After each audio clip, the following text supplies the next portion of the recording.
Oh, it was a Well, you ended up on the ground. great practice. It's like a lot of grown men compete with emotions.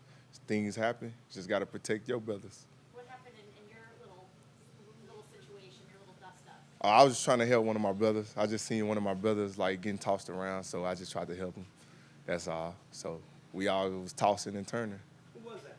I really don't know. It was one of our corners of DBs, safety, it was somebody. It was after a run play, so I really couldn't tell you. You know, emotions going. You see your same color jersey, you know, with two other jerseys that's the opposite color. You just want to help your guy.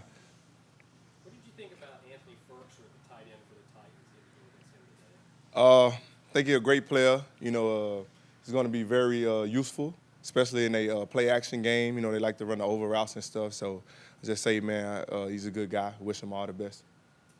Devin, when you know the starters won't go Saturday, can you guys put a little bit more into a practice like this, knowing that? Yeah, I mean, we know we got to get geared up for a lot of practice reps against those guys, starters. And, you know, our coach told us every day to treat it like a game. You know, they got a lot of big runs on us yesterday, and we went back to the drawing board like it was halftime and came back out and fitted those plays up and was able to basically beat us in the running game. And, you know, everybody know who we are in the running game. Devin, the guys in front of you, Steve and Sue and even Golston, they're mid-30s. Does it kind of astound you the level they're still playing at? Yeah, I want to just say thank you to those guys for, you know, putting their bodies on the line for me and Levante behind them, but also, you know, BA and Bobby, they do a huge job with them. You know, BA give them a lot of rest time. A lot of times they let their bodies heal. And, you know, Bobby, you know, him and his strength staff, you know, up in there, they do a great job with those guys as far as recovery. So, man, we got the people in place to make those guys go out there and perform at a high level in an older age. You know what it's like to come in here as a first-round draft pick with all the expectations of the world on you. With Joe Tryon, what have you seen out of him? Obviously, different position, but Yeah. what have you seen out of him out here? I just seen right now so far just a relentless effort guy, and I mean that was the kind of guy I was as a young guy before I started learning even more. You know, I was like, if I don't know everything, I'm going to go full speed and let my effort and athleticism take over. And that's basically what he's doing right now. But he got a great coach, and Coach Larry Foote, and I think eventually the game will slow down and he'll be able to use those intangibles with his coaching. And I say that's the number one thing. That's what separates, you know, the boys from the men is the ones that could take great coaching because, you know, his coach played the game at a high level for a long time, you know, won Super Bowl. So if he take the constructive criticism from him and apply it to his game, I think the sky's the limit for him. And then he got two great Pro Bowlers, all pros in front of him that he can learn from as well. So his job really easy right now. Physically, what jumps out about him with his off the ball? Yeah, most definitely his speed, but man, just to see him destroy tight ends and tackles in the run game, you know, that makes me happy because as we use our outside linebackers as edge setters, and that's one thing, you know, you can't just come in here and rush the passer. You got to be able to play team defense because we do have a standard within our front seven. That's, you know, stopping the run, being the number one rush defense in the league, you know, for 2 years now, and we want to keep that going. You know, we actually want to improve on what we did last year and just keep getting better. So it's a standard that we set, and he has to be able to fall in line if he want to get on the field. So I think he's doing just that, and I'm glad to have him. It was a great pick, man. I know me and him can play for a long time here. How beneficial are these joint practices? What do you guys get out of them? They've been good. You know, these the dog days of camp. You know, we tired of going at each other.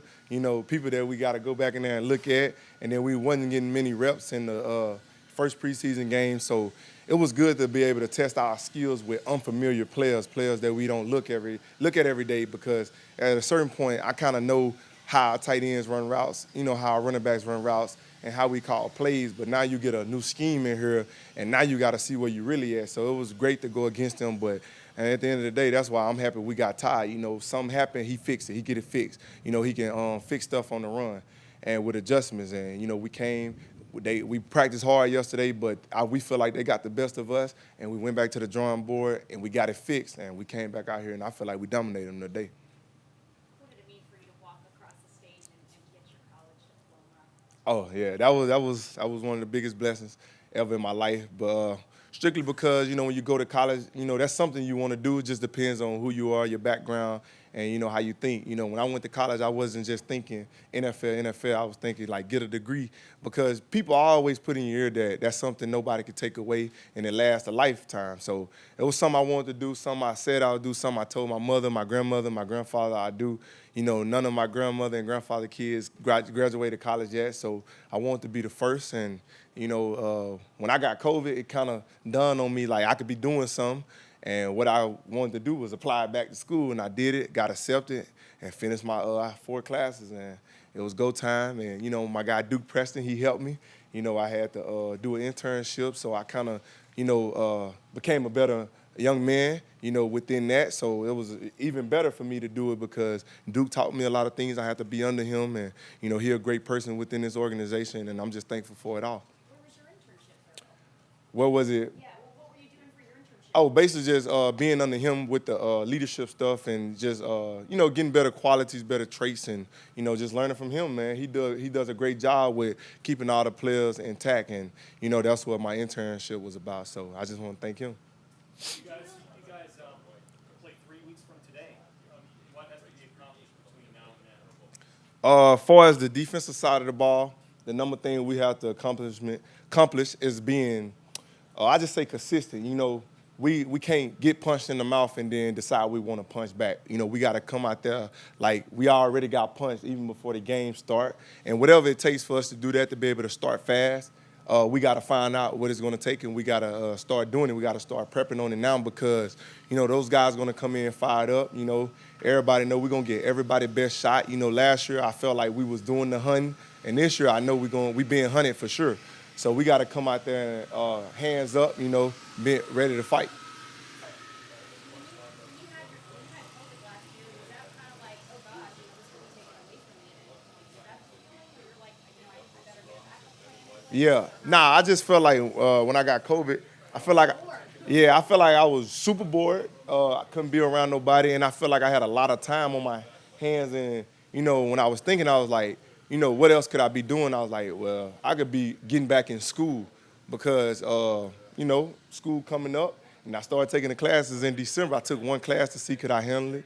And it was an HRE leadership class, and I handled it very well. So after the season, I decided to knock those 3 out because I said before the season started, I want to be a graduate, and I want to graduate in the summer. What'd your mom say when you after that? She was very proud. Like, she came down. You know, I met all my family down in Baton Rouge. You know, Coach B.A. let me go. He told me a long time ago that I could go. So she came down. She was just overwhelmed with joy. You know, she was like, you completed the assignment. You know, it's something you set out to do. And, you know, she was just proud of me for not being a quitter because, you know, I quit school, but I went back. And, you know, she was like, anything you start, you always finish. And I didn't quit. You know, I quit, but I went back and finished. So I was proud of myself, and she was extremely proud of me. She posted me all over Facebook, and my little sister usually get all the love. So, Mama, you see this, I appreciate that. You know, I'm glad I did something good to be posted on your Facebook.